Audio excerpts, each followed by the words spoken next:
Recruitment for Arknights Endfield Beta Test 2 has officially begun. Head to enfield.griffline.com and complete the recruitment survey for a chance to join Beta Test 2 when it starts on November 28th.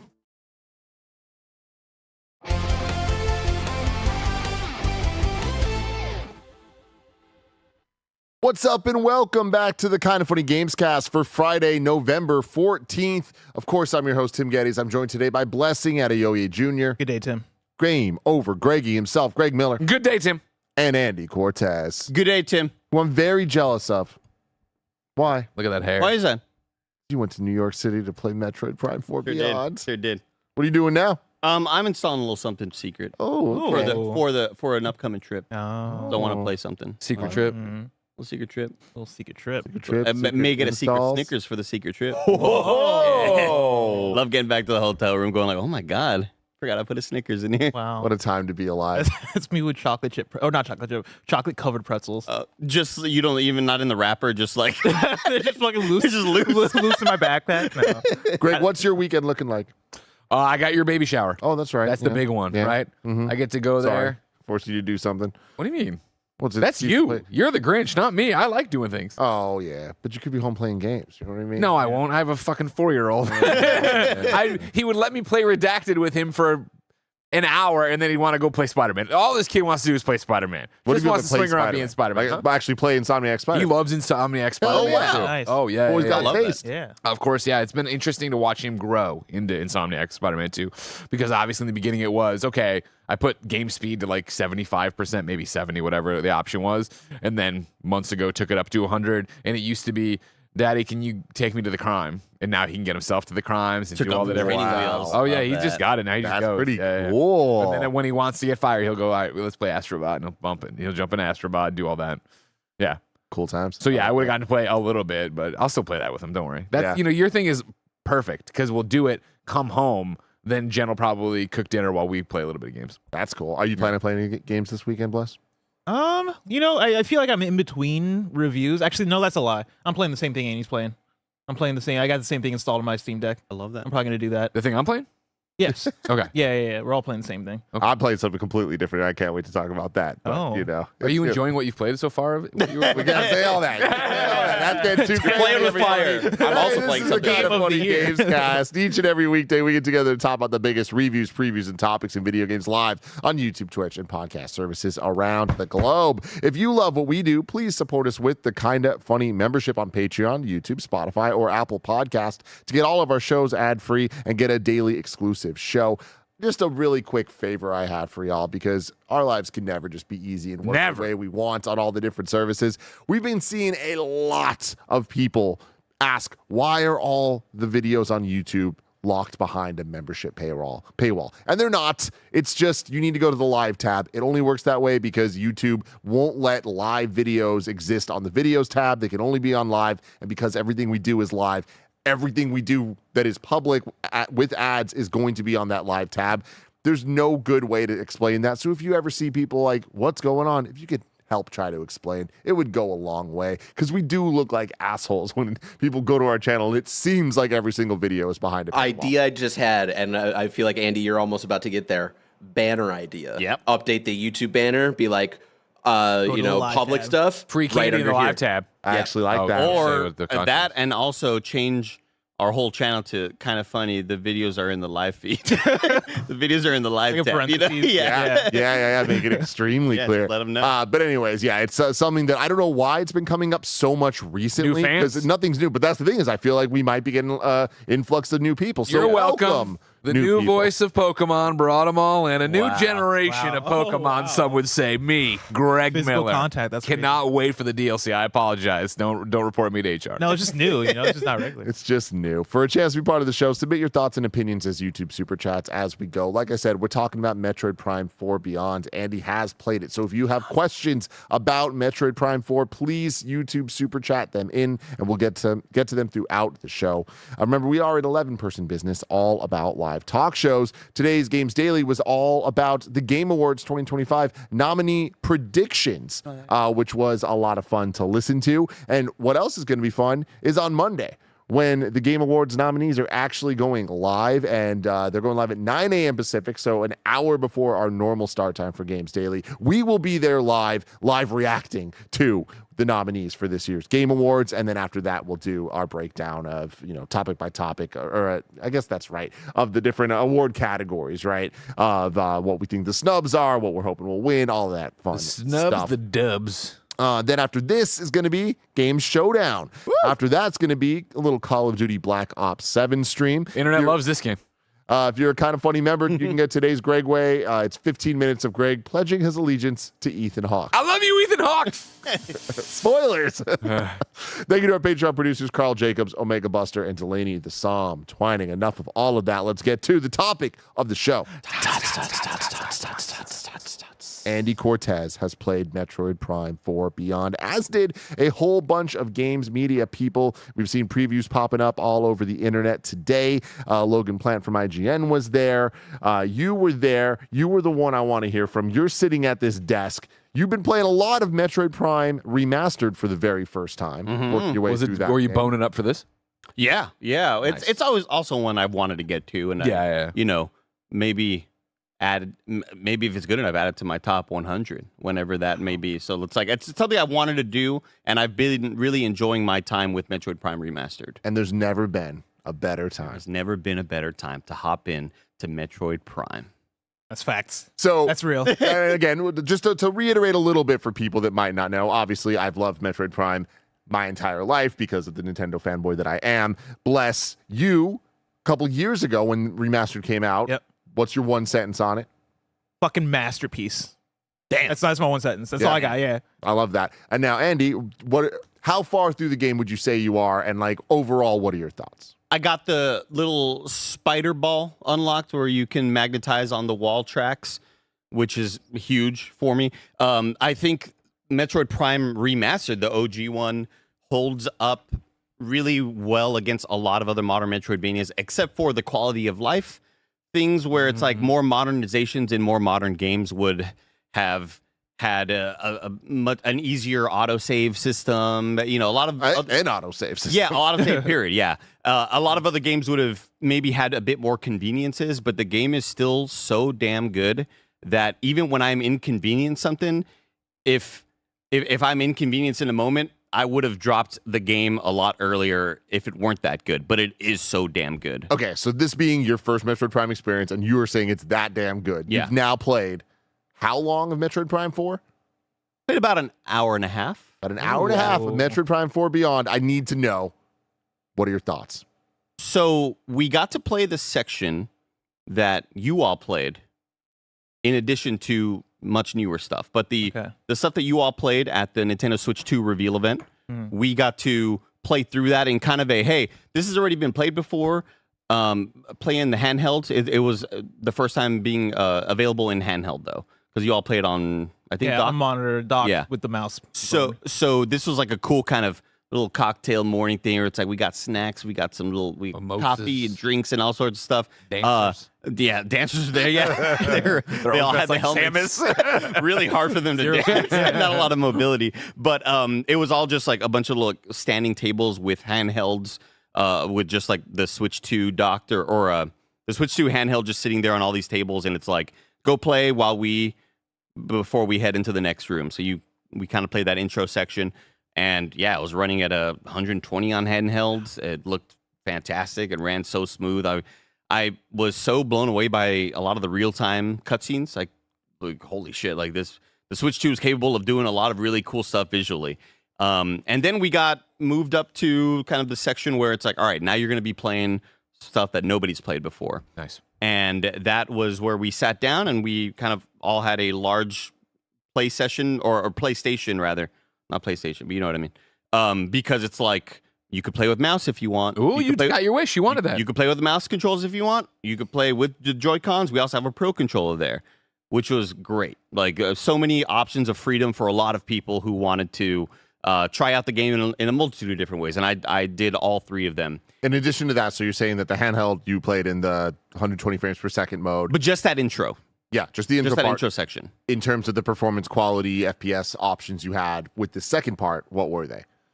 There were none. It was just like, this is the game in big picture mode, playing on a really, really nice OLED, which, like, shout out to whenever game previewers like want to display their game and want to show you it in the best ways possible. And that's always a really, really nice thing, because it sucks sometimes, like playing on a really kind of cheap monitor. It's like, oh, you're not showing off this game in the best way it could be played. But we played on a really big, nice OLED. And yeah, it was 4K 60. It was like, whether that's up-res to 4K, I'm pretty sure there was like some up-resing happening there. But maybe other previewers have more definitive answers there. But it looks, I do know, yeah, good. like I don't know what you guys got to do, but I know the game is 4K 60 or 1080 120. Right. On Yeah. TV. Game looked fantastic. Looked super sharp. Looked super sharp. Looked super beautiful. And yeah, we played in a lot of different control schemes, and we played about 90 minutes worth of story stuff, a boss fight here and there, traversing the world, figuring out puzzles, kind of like, here's a little encapsulation of what the Metroid Prime 4 experience will be. So as somebody who is recently now enjoying Metroid Prime Remastered, and you've gotten to experience what the Metroid Prime experience is Metroid Prime 4 giving you what that Metroid Prime experience is? 1,000,000%. Let's fucking go. Dude. Let's go. We're so back. I did get to see other people's previews. Yeah, that's my thing. All right. Stop glazing Nintendo. Right. All right. I want to know from the horse's mouth. You're the horse. Do you hate this character as much as the rest of the fucking internet hate? Apparently, there's an annoying little robot man or whatever walking around going, Samus, shoot this. Samus, shoot. He's mansplaining to Samus. Was it bad? Was it bad? It was really, really funny experiencing Miles McKenzie. Miles McKenzie. Because An American politician. The senator. That's like when that's a Disney Channel show. The Sweet Life of Miles McKenzie. The thing about Miles McKenzie is, and other characters of his ilk, the annoying side character that yaps a lot. I generally have a lot higher of a tolerance. Wait, for... no shot. Is this him? Yeah. Yes. No shot. Yeah. this Apex reject. Yeah. Yeah, you're talking about somebody who looks like they're straight out of Split Fiction. Like, this dude looks like he's a character in Split Fiction in the VR world. With He them. looks like Waterboy. Jan Ochoa posted that he looks like Rick Moranis. Yeah. More anus? Moranis? He bricked it, but we all knew what he was trying to say. We all knew it. That's so unfortunate. I thought he was doing like a joke. Like, you know. More like I've never heard his name. I've never heard his last name said out loud. Moranis, but damn, more anus. Yeah. So here's the thing about Nerd. I was gonna say Waterboy from Dispatch. Yeah, 100%. Yeah. the thing about characters like Miles McKenzie is I always have a much higher tolerance for characters like them. Whenever I leave a game and realize, like, oh damn, you all really hated that one character that much. I thought it was whatever. Like, it didn't annoy me that much, right? Yeah. In the way that whenever we see people talk about Atreus in God of War 2018, it's like I never really felt like he was this annoying kid that I had to suffer through. But If he's Atreus levels, I'm fine. But I did write down in my notes, Miles is not annoying yet. Oh, okay. We'll see how it gets. Like, he's not overly annoying yet. Now, for the Metroid Prime purists, someone who is not me, someone who has played through Metroid Prime 1, 2, and 3, people who are like hardcore fans out there, this is a massive, distinct, sort of like we're leaping and doing something way different with this. Because so much of the Metroid Prime experience, and my experience so far with Part 1, is a very solitary, very quiet, but very like you are just with yourself and your thoughts. You are Samus who never says a word, and you are only ever reading text things. So when a character is present who starts kind of yapping with you and maybe not being as funny as possible, it's something that could definitely stick out. And the funniest thing about Miles McKenzie is that the fact that it's a legal name every time. it's not the way that it's not like himself. I wish he was the funniest thing about himself. The funniest thing about it is when I am done with my demo, maybe the second or third question I get asked is, how'd you feel about Miles? And I hear the same question being asked to everybody else. So what do you think about Miles McKenzie? Because it's obvious. How badly is this preview cycle going to go because of Miles McKenzie? Super chat with your nickname, because I'm not going to call him Miles McKenzie. Eminem. I mean, I doubt he's going to be in much of the game. I'm going to call him Millie Mac. I feel like Millie Mac. He seems like Millie Millie Mac. Come on. He seems like a Millie Mac. Okay, I'll think about that. I think with this Mackenzie character throughout the rest of the game, Millie Mac. I think Millie Mac is going to.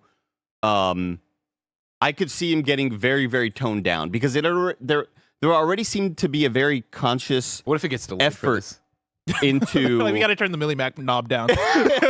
It really seemed like there was already a knowledge within these dev teams, and I'm assuming that's why maybe this game took so long to get made.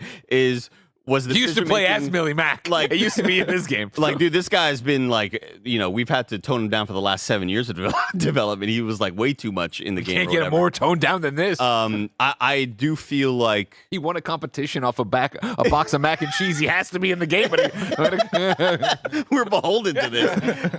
I feel like this experience will get toned down even more based on these previews. Do you think that's possible? Hold on, couple quick ago? things. Less than? We're like 3 weeks away from this game, or 2 weeks away, a little and change from this game coming out December 4th. But are you saying tone down throughout the game experience or tone down before release? Because that's not happening. I just don't know why so much of there was so much of a we're gonna effort to ask all these previewers. What about this one dude that we probably also know is going to be problematic? I think that's more about them getting a understanding of what the preview cycle is going to look like. 100%. PR often asks that so they can prep developers and they can prep Nintendo. But I will say, knowing these games, and this to me is the biggest downside to Metroid Prime 4 I've seen thus far. It's this Miles McKenzie character. I'm not writing it off as like the worst thing in the world. Metroid Prime 3 also had a lot of NPCs that I think were to the game's detriment. It was not a quality addition to the game. These games have gotten more and more about other characters and not about that solitary atmosphere, which is why I don't like the others as much as I like 1. I really still do love 2 and 3, but 1 is so much more special to me. 2 is also solitary. But there was the overview trailer that they dropped today. It was like about 8 minutes that I watched, and they go through it, and they kind of explain there's going to be a lot of different NPCs. I think Miles is just going to be the tutorial intro area one. I doubt he's in much of the game. Like the way, like even looking at the trailer, every time you see Miles, it's all in the same little opening section. So it does seem very kind of like tutorially teaching how to play. That sucks though. I don't want a tutorial teaching me how to play in Metroid Prime. Like that's. But you got to imagine Nintendo wants it Metroid because they're bringing in so many different fans, right? So many new people. But that sucks. Like that is so not what Metroid Prime even should and can be to new fans of Metroid Prime. Like this, it's going to leave a bad taste in people's mouths. I don't think that anybody is going to be like, I love this Miles guy. And it's not even about the Miles. It's about them telling you, and because I'm with you, Andy, about the Atreus stuff. Like that stuff doesn't really bother me that much in a God of War type of game that is like more action. Like shoot this thing. God of War's not really about puzzles and like figuring things out. Metroid is. So having them be like, look over there. Maybe this thing will help you open a door, which I saw in this. I'm like, this is not good. Like that's scary for me for Metroid. But I also think it's going to be over really quick. Andy, before you said that stuff about the overview trailer, Tim, I was hoping that this Miles McKenzie was going to be like a red herring of like, oh, this is what the game's going to feel like. To then when we get to the review cycle and we play through it and then he gets like killed or something, to make you feel even more of that isolation that we know of Metroid Prime, but that doesn't sound like it's going to be the case, which is disappointing. For you though, Andy, playing it. I think largely it feels a bit overblown. Like I don't, but again, I'm not the Metroid Prime purist. I'm not somebody who, like Tim who's played. But you enjoyed the experience. Yeah, and I've gameplay wise, I think everything fantastic so far.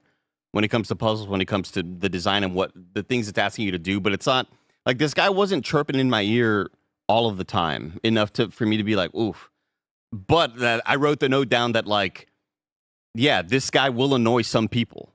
He's not annoying me so far in this journey, but I could already tell that this is going to be a big point of friction for a lot of the player base. This sounds like the kind of dude where it's like you kind of don't want to invite him to the friend group hang, but like he knows somebody else, and you feel bad if you don't cut him out. Along. Yeah, it's like he's gonna annoy some people, but like he's been a good friend to me. Yeah, just invite Millie back. Yeah, there are a couple like escort missions where you have to like protect him from getting killed a couple times, and it's not like really long. It's just it's a section of this. We're just getting to the next place or whatever. But Miles McKenzie, for the audio listeners, he is one of these kind of Federation Force fighters, whatever the hell that they are in the Metroid Prime universe, and his ship was downed, so he's kind of stuck alone out there, and he's just like, oh, what am I gonna fucking do? He's lying on his ship that's just been exploded, and then you kind of walk into the room, and he's like, oh my God, Sam, what the hell? What are you doing here?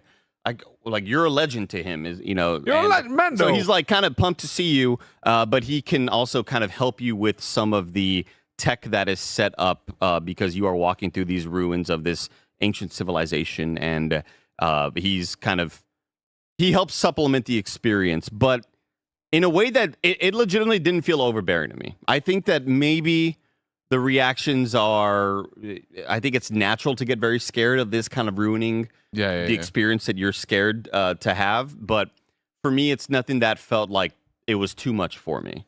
Can I ask a dumb question? Please don't make fun of me. I know won't. it's stupid. Thank you. I know. I'm more worried about Tim in the chat, though. I will. I'm pretty sure I know this. But just, again, I'm not a Metroid person.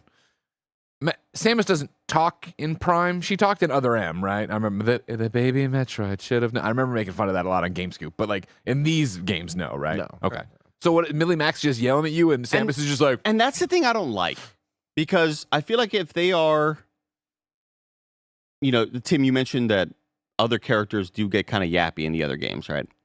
And they started to kind of maybe form like, hey, this is what future games are going to be. Like, this is kind of the blueprint we want. It isn't just going to be this quiet experience with no dialogue, right? Because I've seen Samus talk in other games before, I wish they kind of, I think it'd probably get even more backlash, but I wish she had like a very, very like Diet Master Chief thing, because she gives him nothing back. And I say Diet Master Chief in that, like, Master Chief talks, but not a whole lot. But when he does, it's awesome and impactful. And there are times where this Miles guy is kind of yapping to you and is like, yeah, I'm looking for this one part, and what I'll need is this one little thing. And she just like picks up her arm, takes this thing out, and hands it to him. And he's like, whoa, how did you know that? And like, you don't say a word to him, and that feels like kind of odd. It's Maybe kind the figment of your it's semi lore-y A when it comes to it, where it's like she's just very like, her character is, and for the I know most she's part, stoic and yeah, but it is very just like, I don't even want to waste time talking to you. She does do things, not Master Chief levels of like one-liners, but she will say like go, or like, quick things every once in a while. Like, she has a voice, she can talk.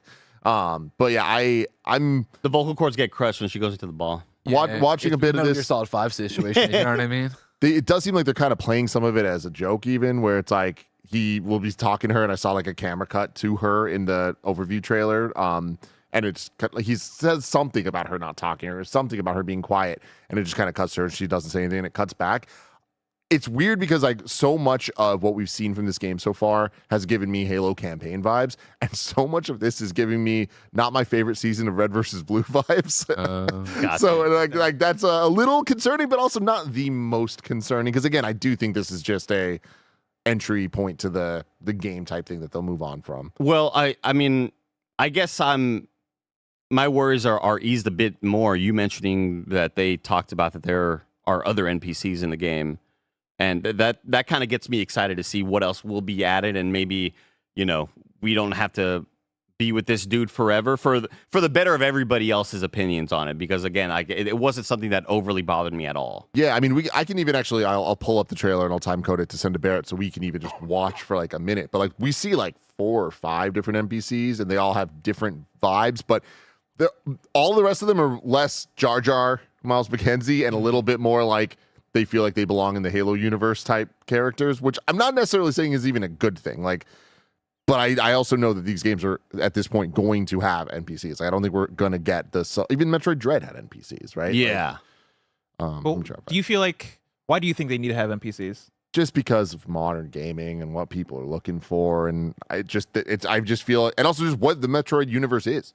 If this was a complete reboot and they're starting something different, I think that could make sense. The lone bounty hunter sort of style, but this is like, she's done this at least 3 times before. You know what I mean? Yeah. And the Federation is very much present in this game, where in those early sections, like the ones that you played, Bless, where you are running through those space stations and there's fire everywhere and war, and it's like all the NPCs are going, oh shit, Samus, well fuck, you're here, like they're super stoked to kind of see you like that.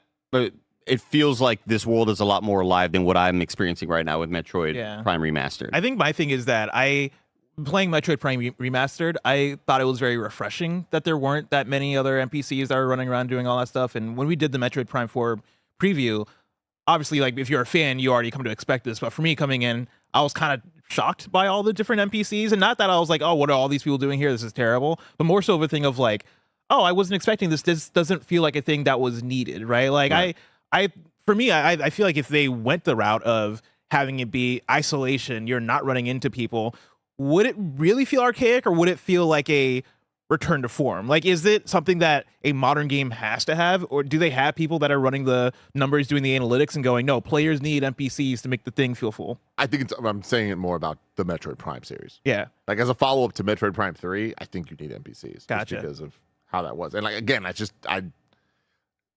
us know in your super chats what experience you want. Do you want an NPC? And then Barrett, if you go to like 435, if we could watch this with audio for like a minute, that would be pretty cool. Just because I want y'all to see what we're talking about here. I do want to see what you're talking about here. While he pulls that up, Demon Hacker Super Chat saying, is Metroid Prime 4 a Metroidvania? Absolutely. Metroid Prime, I think, might be the most literal 2D to 3D translation that we've ever seen of a game franchise. Like Samus, some Galactic Federation troopers were also transported to Vuros. Data received. Follow distress signals to help the troopers and occasionally battle alongside them. They can even provide useful upgrades. Teamwork is key if any of you hope to escape the planet alive. Wait, so that's Millimac shooting that gun. Yeah. Oh, good for him. I call it an escort mission because I didn't see him shooting, but I guess he does. I felt like I was having to protect his ass. Just the fact that he knows how a gun works. Wouldn't expect that. At least from the streets, he knows what's in. If it's the only way off this rock. All right, I'm in. What do you say? Teammates? It appears you require assistance. I had no interest in anyone but my family. Now it's a little different. When we get home, I hope we can keep the band together. She's making a Samus I squad. can't wait to see my family. When I get back home, I'll be taking a much-needed leave. Anyway, you can stop it there. But like, there's a handful of Destiny characters, so it seems like you're going to get to more quote-unquote serious people. I hope all those people die. Yeah, do I we can't think wait there's to a see universe? my family. I can't wait to get home. Just, I can get my worms and aliens and showed up. I think guaranteed. Without writing 100%, do you think there's a world with like this big talking point, people being doubtful, that once we get on the other side, all of us are actually sold on this little team, and when they all die, we're all like really heartbroken about Samus it? squad. I feel like Millimac will make it out. I don't think so, man. And like, He's got the stuff. I really Knows how to think use a that gun? the quality of writing that we're talking about here, like from everything I've seen, I'm just like, it's not good. I don't think that it's horrible or bad, but it's not good. So I don't think that I'm gonna care like Halo Reach or something like that. You know what I mean? Like I totally agree with all of that. It's nothing that really stood out to me and go, okay, well, yeah, maybe this guy's a bit too yappy, but like, wow, we're getting some awesome depth. Like, no, there's no awesome one-liners that make you go, oh shit, I want more from this universe, or I want more. You know, what else are they capable of doing here, writing wise? In your time playing the game, did you experience any true Metroidvania moments that made you go, wow? Oh yeah, a whole bunch. Yeah, I mean, like that's where the game, like what it's doing creativity wise with these new abilities and these sort of psychic powers that you are getting, and how this world is reacting and working around you. I loved any time that I would have that sort of like light switch moment, light bulb going like, oh shit, oh my god, that's how I do this. Awesome. There were plenty of those abilities or plenty of those moments just in that short 90 minutes that I got to play.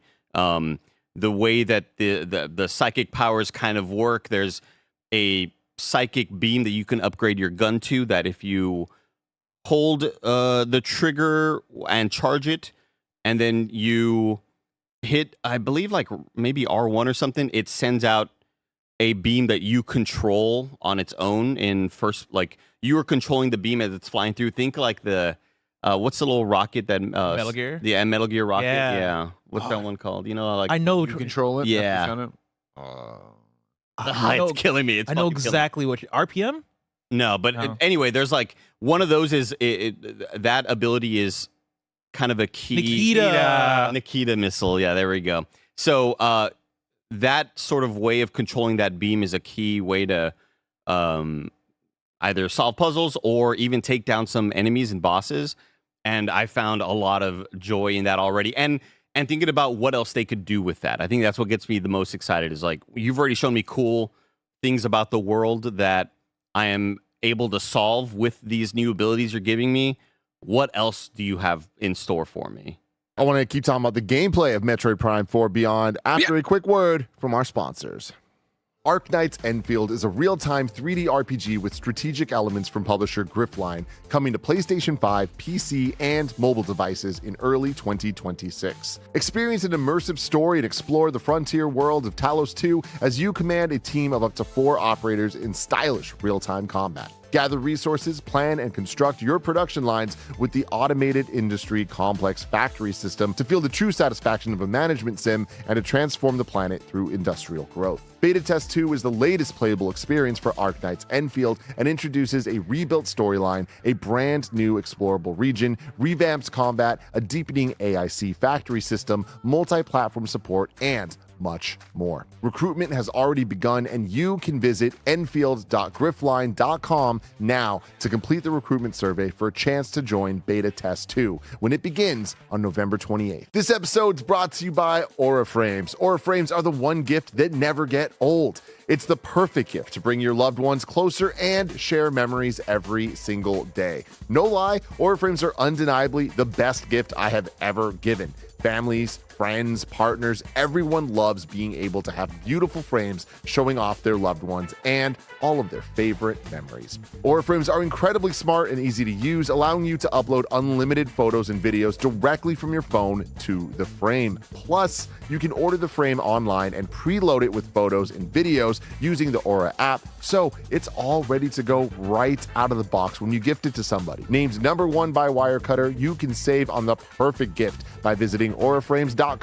For a limited time, listeners can get $20 off their best-selling Carver matte frame with the code AURA20. That's AURA frames.com, promo code AURA20. Support the show by mentioning us at checkout. Terms and conditions apply. This episode is brought to you by Shady Rays. Let's talk gifts. Not the kind that get tossed in a drawer, but the kind that actually get used and appreciated. The holidays are coming up fast, and Shady Rays sunglasses are an easy win. You don't even need to think about it. I'm doing the work for you. Every pair is polarized, durable, and lightweight. They've got a ton of great-looking, high-performance styles that hold up no matter what you throw at them. And the price? Way less than you would expect for the quality. And here's what sets them apart. If you lose or break your shades, Shady Rays has your back with their lost and broken protection. No hassle, just a solid guarantee. So whether you're picking up a pair for someone on your list or grabbing one for yourself, Shady Rays makes gifting simple. Quality built, looks great, and actually worth it. Start your holiday gifting early and head to shadyrays.com and use code FUNNY for 35% off polarized sunglasses. Try for yourself the shades rated 5 stars by over 300,000 people. Shadyrays.com, use code FUNNY. And we're back. So obviously, I'm a huge Metroid Prime fan, which means I'm very much looking forward to Metroid Prime 4 Beyond. And fingers crossed, just hoping that it's as good as I want it to be after the incredibly long wait that we've had, right? We've seen the trailers. Metroid Prime games have never looked good in trailers. I get that. So when we played it back at the Nintendo Switch launch event, it was very much like, all right, cool, it's more Prime. That's good. But is it going to have that sauce that Metroid Prime has? And it wasn't until the B-roll came through for this preview event that we got 10, 15 minutes of just gameplay that we can watch, just jumping between the sections of what you played. Barrett's been playing a lot of it as we go. And I hit play, and within 2 minutes, I was like, holy shit, this is Metroid Prime. They are nailing the music, the vibes, the atmosphere, the way you're exploring, the art design of the entire world.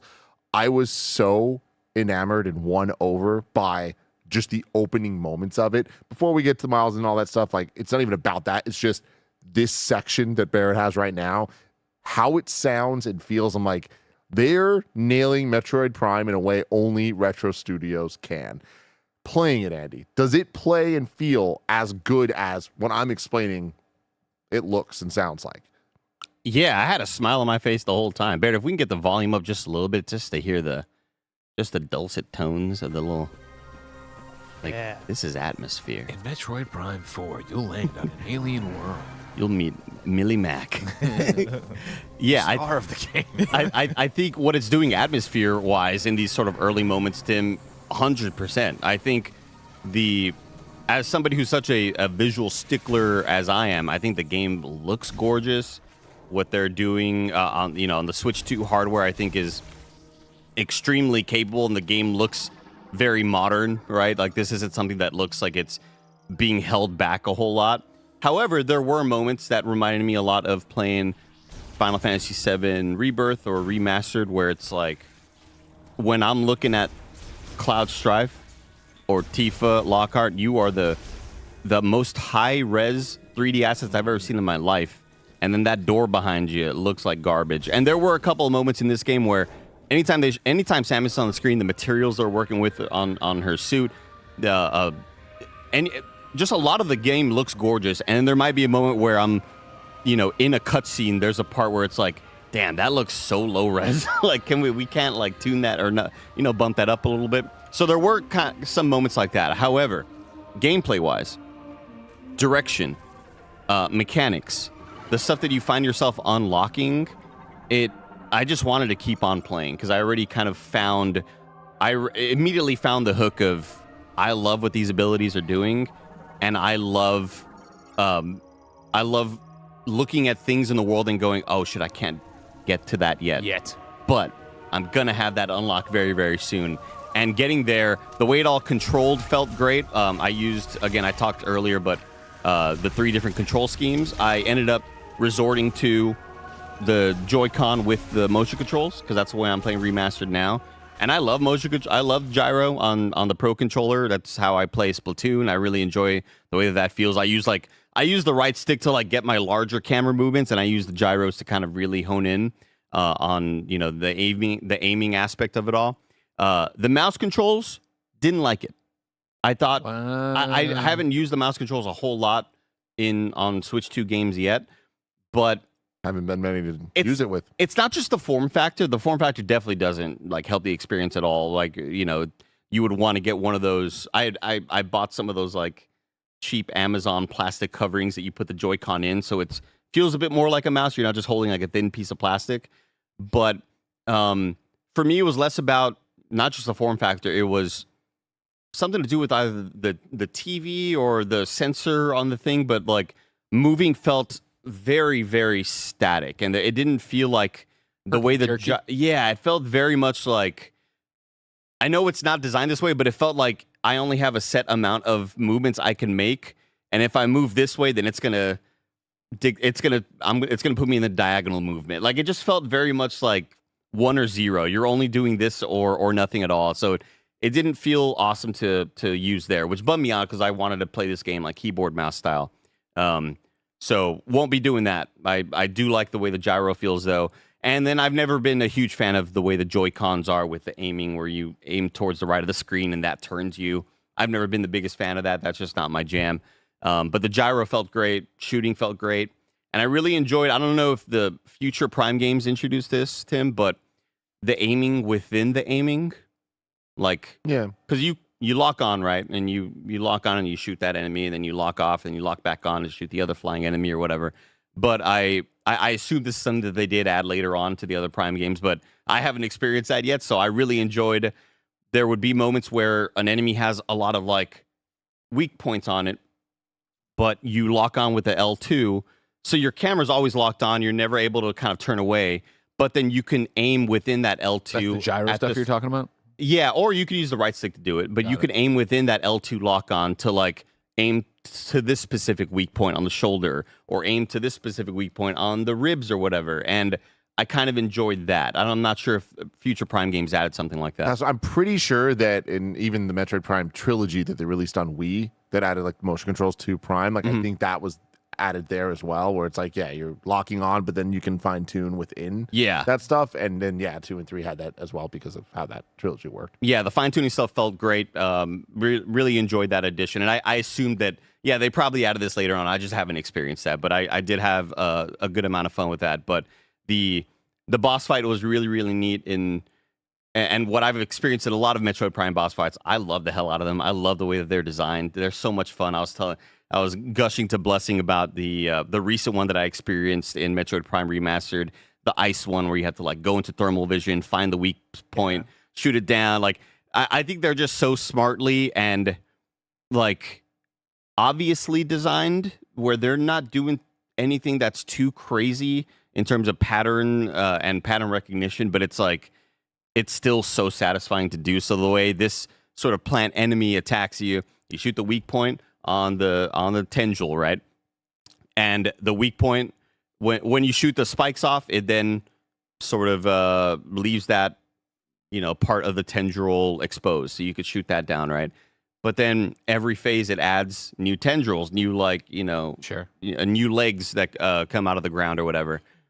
And then you have to use the more recent things you've unlocked, which is like if you break down all the armors on them, then you use that little psychic Nikita missile thing. And so now all of the tendril weak spots are exposed. You charge up your blast, psychic Nikita missile mode it, and now you're flying through the world hitting those tendril weak spots as the missile. It was so fun and so cool to do. I wish the movement on I wish the flying movement was a little bit quicker. It did feel a little too slow, and I hope that they can kind of tune that up. It's maybe just slow for a reason, because I'm sure the stuff you have to aim at gets a little bit tougher, and maybe that gets tough to manage if you are moving too fast. But it did feel a little bit annoying where I'm like kind of flying through in this Nikita missile mode. I'm like, all right, let me just slowly make this turn around the enemy. And we're all in slow-mo anyway, but I don't know if you can keep on playing Bear to show like how that little... Yeah, here we go. So, yeah, a little bit too slow on the movement here. I wish it was a bit faster, but you do take out the weak points. Are you at risk of getting hit while this is happening? Is the Samus at risk of getting hit while this is happening? I don't think so. I think you are kind of in this protected mode where you are there as long as like the shot lasts, I guess. Okay. Or maybe as long as you are holding down the bullet. I don't think it looked you like are it slowed down there. time. Yeah. He was talking about being slow. It does slow down time. Oh, okay, yeah. But I don't know. I'd still be swinging. I don't think I ever got knocked out of it. Gotcha. But I just really enjoyed that initial boss fight and the boss patterns and the way it worked, and then unlocking the ball bomb and stuff like that was just seeing where the game could go had me really excited and like, oh, I want to play this game right now. Because it does look so good, and it sounds good, and it feels good to play. We got some super chats. Currently working says, in other Prime games, you could toggle off hints like directions on the map. Did you see anything like that in the menu from what you played? That's not something I noticed, although I kept on going back to the menu to like mess with the sensitivity on the movement and everything like that. I didn't notice anything like that in general settings. So unfortunately, I don't have an answer for you there. But I will say that I love new things, Tim, and I just love the way this UI looks. Like when I go to the menu and it's the color schemes they're using, the greens and the purples, gorgeous. It looks so good. And then on the flip side of that, this isn't a super chat, but a chat I saw earlier. Did you notice anything from the modern Metroidvanias that we've had where, okay, you can't go to this area yet? Can you mark that on your map or something? Is there any type of lock on, scan it, and like be like, all right, cool, I need to come back to this? No, I didn't notice any sort of Prince of Persia, take a photo of this, or leave a little pin or something. Keep a memory of that for later. But they did fix the one thing that I'm sure they fix in future Prime titles, but dealing with Metroid Prime 1, the most annoying thing is opening the map and having the movement and the camera reversed. When you open up your radar in Metroid Prime Remastered, camera rotation is left stick and panning is right stick, and it never makes sense to me. Then I'm always like thrown off by that. But that is fixed to be more modern, where your right stick is the camera rotation. So that was like a really nice thing that I'm happy that they fixed. But yeah, I have here I think visually I am still really blown away by what it's doing cutscene wise. Like there was a part of me that's like, there's no way this is like real-time render. Like this looks so impressive to be on this machine, but I also just got to keep in mind that, this is a very capable piece of hardware now, and the Switch 2 can do a lot of these really pretty visuals. So many people have asked, is there a super chat about it? There is a super chat, Go yes. for it. Mental Gear Gaming, Fetty Waffle says, as a broke boy with a gift card, do you think this will be will this be playable on the OG Switch, or am I doomed to wait for a Switch 2? I think it'll be a situation where it's similar to Metroid Prime Remastered, where you will likely be getting 30 frames per second at 1080, and if you're fine with 30 frames, then that's totally chill. Like you're gonna have a good time with it.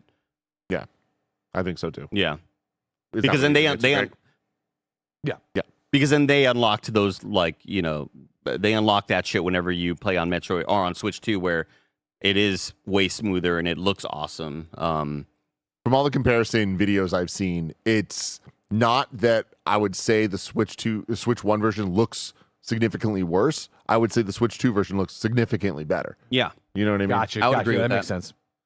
Brian Martinez says, bless, I saw Little Sims in Houston on Monday. Don't skip the concert.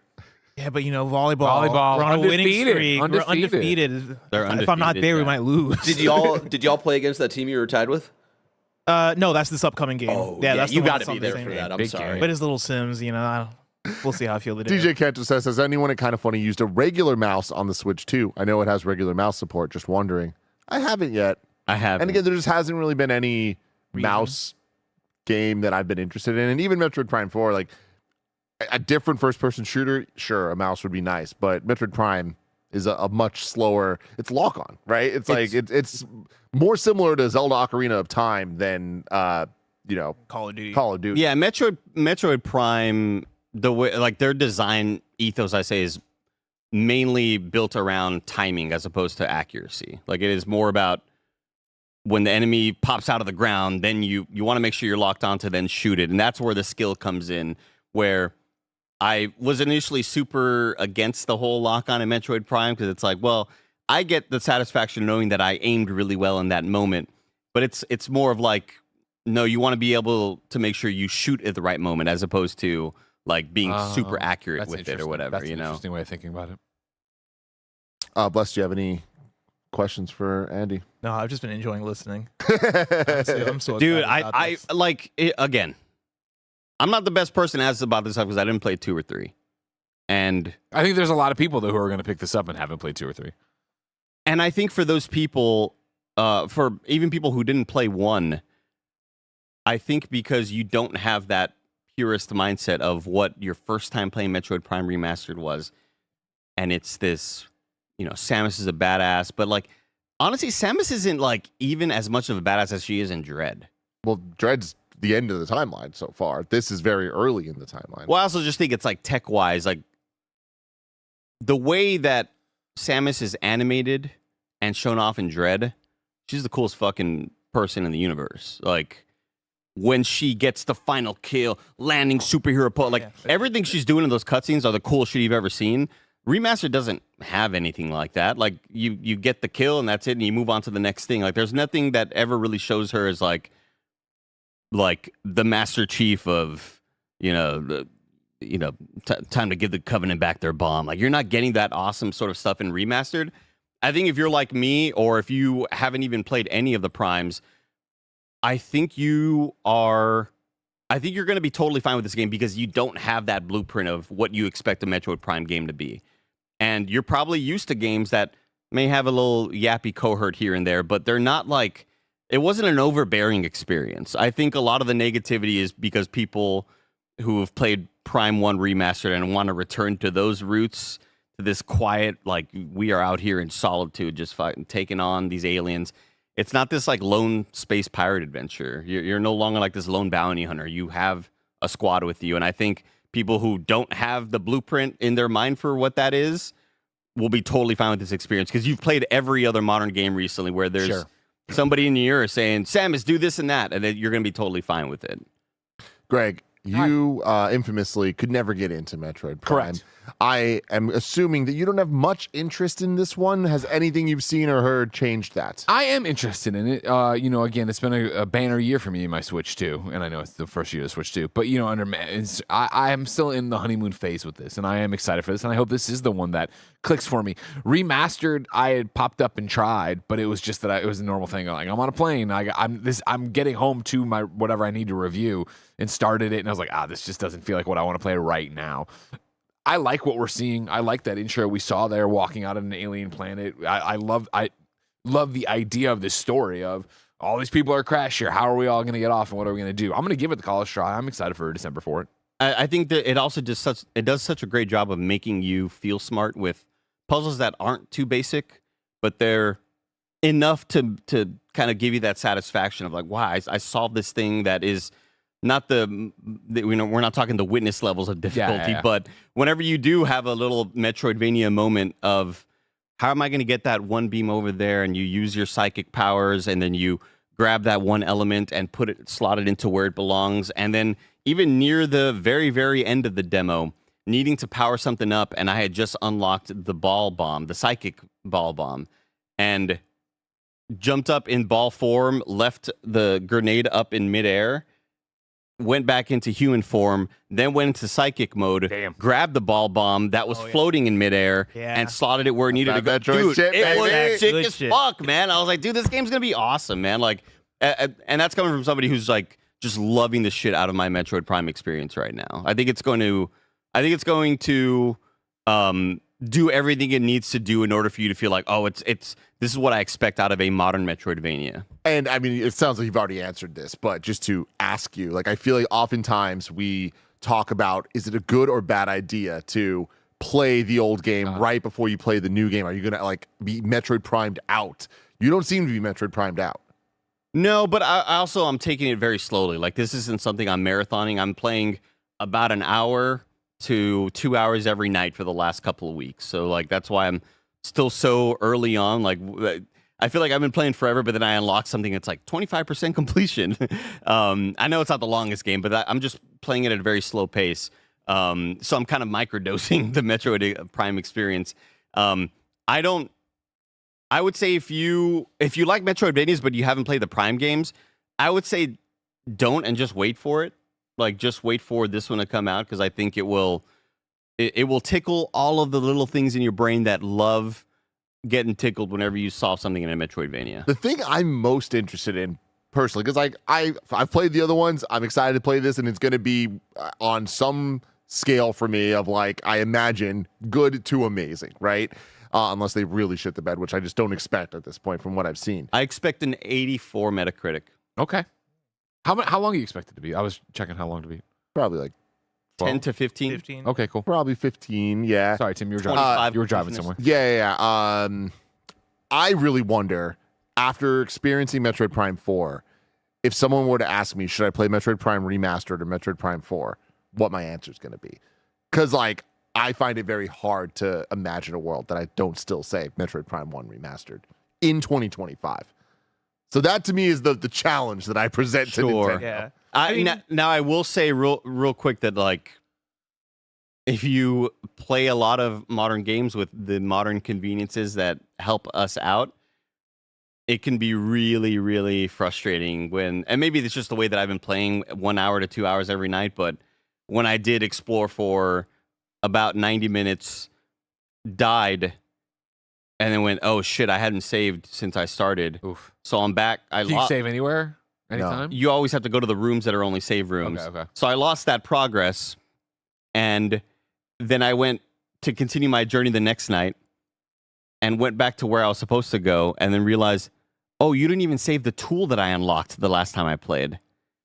So the major big Metroidvania tool that I now had in my arsenal didn't get saved either. It's not that I like am going back to where I was, but the tool that I unlocked, fuck.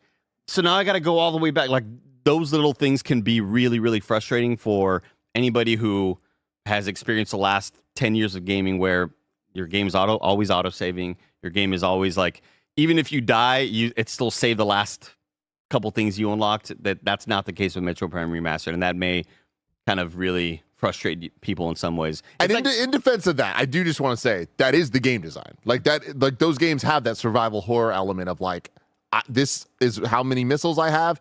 I should go back to the save point right now before I go to this thing. True. Like it is that kind of risk reward of your time. But like, again, I'm not defending that as a modern game, but also the new game, if it has autosave and all that stuff, it needs to be designed around that and like deliver, which I am a little concerned about. I also don't even think that design ethos is bad. It's more of like, just set yourself up and like have your expectations set to know that you know, this is, if you hop into Resident Evil 2 right now, the old school version, you are going to have to go to every typewriter room and say, you know, like you need that shit. You need the ink ribbon to, you know, as long as that's in your mind, then you'll be totally fine with the experience. Final question. Sorry, I was just bringing up the Metacritics for all of the games because, Andy, you mentioned like an 84, 85. 94 for Prime Remastered. Yeah. 91 for the trilogy. Prime 3 Corruption with a 90. Damn, all these games are bangers, huh? Yeah. I didn't really know that. I thought that they would have fallen off by, but I think I'm mixing that up with another franchise. I think it's the thing where Metroid Prime 1 is so revered that like Metroid Prime 2 and 3, I mean, when I look at the Metacritic, are great games, but still the best one, from what I understand, is still one. I mean, look, it's a 97. 97 is insane. Right. And yeah, it is a 97. And I do think 91, 90, like, yeah, I buy that. Metroid Prime 3 at a 90 might be a little high for my taste, but just a little. I'd say maybe like an 88. I think that if Metroid Prime 1 never got remastered, and we look at those scores, I think whatever Prime 4 Beyond coming out gets rated at, I think we've just had a lot of other experiences recently that may lower what the score is. I think just a lot of really masterful games have come out that don't even get 9s. You know what I mean? Like, I think just generally the modern audience will give this a mid 80 score. Yeah, I think my prediction for Tim is that you still end up recommending Metroid Prime 1 over Metroid Prime 4 in a similar way where I think if somebody came to you and they're like, I've not played any 2D Mario game, which one should I play? You'd recommend Mario 3 or Mario World over Mario Wonder. You know what I mean? Like, Absolutely, I think Metroid Prime, I think, is just so classic. It's so like part of gaming. I don't know if zeitgeist is the word, but like it's part of gaming history in a way that I think is just impossible to live up to. Yeah. Although you saying that though, I think it is different with Wonder. Even though I'm not the biggest Wonder fan in the world, I probably would say Wonder's fine. Whereas like I think Prime 4, from what I'm seeing, because like Metroid, Mario World, Mario 3, obviously they're classic games, and I feel like I can make an argument of like you should play them because X, Y, and Z from like a classic history perspective. That's not the case with Metroid Prime 1. Metroid Prime 1 is like Metroid Prime 4 is just trying to do more Metroid Prime 1. And I think that Metroid Prime 1 it stands the test of time. And we're proving that with two of us here at this desk, having played it now and still thinking it's a masterpiece, right? Whereas, I mean, that is true for Mario World and 3, but I think it's a little different, honestly. Sure, yeah. Now, is Greg going to cement himself as the biggest Metroid fan? It's kind of funny. I can't do that. I mean, you need to understand that's the thing. As inarguably the biggest Switch 2 fan, that kind of funny. Such a piece of shit. I'm about to have such a fucking winter. You know what I mean? Sure, Metroid Prime, sure. But then what? The next weekend we got Pokemon, or next week, Pokemon DLC. I'm going to get to sink my teeth into that as the Pokemon #1 fan. I get just a little bit beyond that. New year, new me, new Animal Crossing content. I got to jump back in there. You know what I mean? New horizons for you. That's what they say. Man, crazy times. Everyone, let us know in the comments below if you're excited for Metroid Prime 4 Beyond, if you heard anything that Andy said that you liked, anything you didn't, and what your thoughts are on Miles McKenzie. Billy Mac, maybe. We're going to be right back with Kind of Funny Game Showdown. After that, a stream of Call of Duty Black Ops 7. Till next time, love y'all.